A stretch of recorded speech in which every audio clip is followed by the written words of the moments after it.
Singapurda 1992-yıldan beri sakız satmak qadağan edilendir. Denge sakızlar 2004-yıldan başlap Luqman'ın resepti bilen dermanxanalardan satın alınıp bilinýär.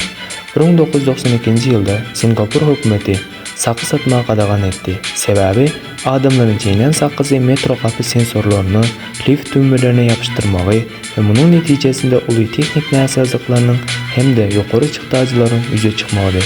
Sak çiğneme kanuna karşı değil. Yönü onun importu ve satışı qadağan. Siýasatçylar şahsy ulanmak için az mukdarda getirip bilerler. Yönü ne doğru yere tüýkürmek ya da yapıştırmak pul jerimesine sebep bolýar. Jerimeler gaty ýokary, yüzlerce dolar derejesinde. Qadağanyň esasy maksady şäheriň araçsalygyny saklamak ve jemgyçilik transport ugamynda tertibin buzulmagyny öňüne almak. Singapurda sakız çiğnemek qadağan değil.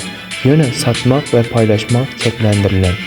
Bu qadağanlyk halk arasında Singapur gaty tertipli ve bir kanunly ýurt diýen awraýy güçlendirdi. Köp siýasatçy bu düzgünü bilmän gelip hayran bolýar. Şäheriň araçsalygy göze görünüp ulaşdy. Metro ve jemgyçilik transport ugamynda meseleler azaldy. Singapur şu gün dünýäniň iň arasy ve tertipli şäherleriniň biri hökmünde tanylýar. Bu waka köplenç kiçi indiklerin uly täsiri misaly hökmünde görkezdiýär. Ýöneki bir sakız hem jemgyýetde uly mesele öwrülip biler. Şonuň üçin Singapur hökümeti kiçi bir mesele hem çyňnaka jemleşip ulgamy tertibe saldy. Durmuşda käte kiçi indikler tertipsizlik, ünsüzlük, uly bökdenşiklere sebep bolýar.